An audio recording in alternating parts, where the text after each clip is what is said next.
Well, welcome the fuck back, I guess. This is Darkest Hours. I'm your host, Zach Zombie. No relation. Although I've seen Robert in concert and it was a delight. I'll tell you about it sometime. When you're not familiar with cultures or dialects or accents, you can misidentify European people. And it's easy to do. Europeans speak a lot of languages because Europeans, apparently not affected by that Tower of Babel bullshit, they know a lot of languages because a lot of languages are spoken around them. Here in the USA, it's considered too woke to speak any other language. But in Europe, that's a regular thing. Children speak 4 or 5 languages. That's old hat for them. It's easy to misidentify, say, a Welshman for an Englishman, and they'll get all bent out of shape about it. Chief, man, chill out. The Mick's right. I'm not a Mick. I'm bloody Welsh. Driving across my state is a longer trip than their entire country. It'd be like if I was in Arkansas and I asked, hey, are you from Mountain View? And they go, no, I'm from Mountain Home. And it would be the same thing. Y'all remember the DARE program, right? If you're a millennial like me, or however the fuck long they did it, you know that it too started your interest in seeking drugs. Probably. The program was a dog shit failure, apparently. I'm not citing information for that. I'm not looking that up. It's not worth my time. This is a comedy bit. I watched this program as an elementary school student, and I was able to go, yeah, these people, a detriment has been done upon their lives, apparently, from drug use. All to Bonnie Tyler, turn around, every now and then again. You know, you get the drift. And I mean, that was universal for the program to play that song. That was part of the concrete lineup of the program. I wonder if they paid the rights for that. Maybe they stole it. Maybe it's because it's a charity and a kind of a social program. Maybe they just got it for free. I don't know. It's old copyright law shit. That's neither here nor there. Upon seeing the detriment that drug use has done to these people's lives and their families' lives, I was able to surmise that drugs were very good. In fact, they were so very good that people were ruining their lives for them. They were selling their mother's TV like Requiem for a Dream every week to pick up a little bit more smack. A lot of things from childhood really don't hold up in retrospect. And I didn't like this back then. So I know it's the drizzling shits now. But it started making me think about drugs and the drug culture. Maybe DARE was talking about doctors. Doctors push pills on people all the time. Some close to middle-age ex-pageant gal probably pulled a rolling suitcase full of free samples in there and convinced him that this will cure what ails ya.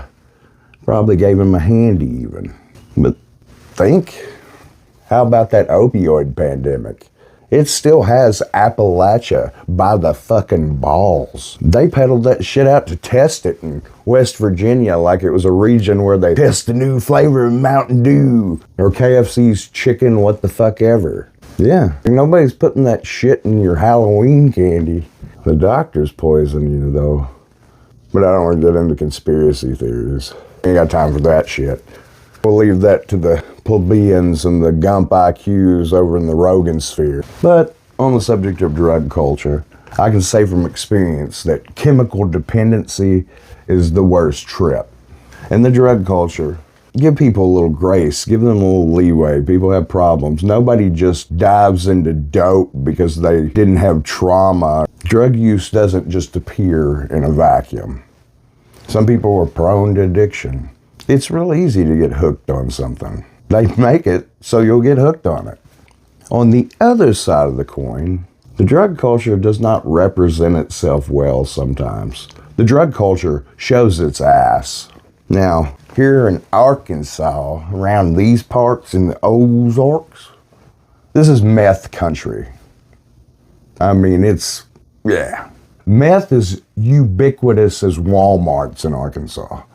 Dollar Generals, shit. Arkansas hosts a wide variety of glass-blowing enthusiasts, if you get my drift. And meth, Meth is one of those that's a motherfucker, apparently. I have never smoked meth or done meth. I've never seen meth, no matter what my teeth may suggest. I earned these by not wearing a mouthpiece from the time I was 8. All the inner tension I slept with. Woke up like sand in my mouth sometimes. The rest is just from trauma and regular wear and tear. But steering myself back to what the fuck I was talking about, DARE could have stood for drugs are really expensive. And heavy drug use is extra expensive. That monkey on your back will make you do things you would not otherwise do to procure the aforementioned drugs. But meth, you can look around this country, you've seen what it's done to people. And you know what it makes people do. Nobody ever stays up tweaking for fucking 6 days in a row. They very seldom leave any nice surprises for their neighbors or other members of their community. A Count Twacula may visit you in the night, and it's never that he leaves you a freshly mowed lawn. They may leave them a freshly stolen catalytic converter. And amphetamines are supposed to dial you in and make it easier for you to do mundane activities like maybe picking up foliage and putting it into a fucking bag. Feng shui everything. Place for everything and everything in its place. Yeah, that drywall would give up no resistance for you getting after those fucking copper pipes as quickly as your stringy muscles could pull them out. Just mime those hot water lines. But they ain't doing no yard work. They ain't doing any landscaping or topiaries out there. They're digging a hole aimlessly. I'm tired of this, Grandpa. That's too damn bad! You keep digging! You'll thank me one day. Or peeking through the little hole in the blinds for 3 days. That car keeps coming back here. When it's their fucking next door neighbor at their shitty apartment or their meth hotel. And believe me, those exist. Because I've had to pull the toilets and get the needles out of them. I guess even in the depths of drug abuse and just no hope of getting out of it, besides death, you should still have a little grace, a little self-respect. Druggies.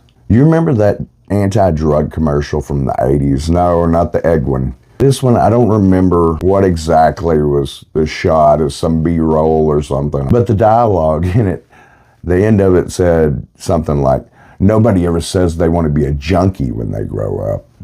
No one ever says, I want to be a junkie when I grow up. Don't let drugs get in the way of your dreams. And I was like 2 or 3, and I heard that on the television, and I told my mother I wanted to be a junkie when I grew up. At times, I kind of did. As someone who's engaged in Herculean acts of drinking and heavy drug use, I have been prone to black out. And then when I kind of quit everything, I figured out, hey, I was doing that anyway. It was incidental that I was drunk. Man, those were some crazy times. Very often, too often actually, a loved one, a friend, or some acquaintance would say, you remember that time you blacked out and ... And at that point, I'm like, is this a joke? I think being blacked out implied that I wouldn't fucking remember it. A lot of people like to indict Hollywood on all the pedophiles there. Yeah, there's a lot of pedophiles in Hollywood. And there's a lot of money and power in Hollywood. And those with money and power can acquire whatever their heart desires, no matter how illegal. That's how the rest live, folks. However, if I could offer a rejoinder, there's a lot of pedophiles everywhere. There are a lot of pedophiles in your neighborhood. Don't download that app. You'll just drive yourself crazy with it. Or you want to go vigilante like some pedo-smashing Batman. Your Uncle Jimmy Joe may have not had the Weinstein budget, but that shit still happened, didn't it? Yeah, Jimmy Joe may not be in the movie industry, but he's in your fucking PTSD nightmares. Oh, he's a reoccurring character. He's like Wayne's World. Well, that was neither party time nor was it excellent. This portion of Darkest Hours is brought to you by Geen Taxidermy. We'll mount and stuff anything that's already dead. You can never get enough skin. We're not worthy. We're not worthy. Don't touch that dial. having a good time. Not.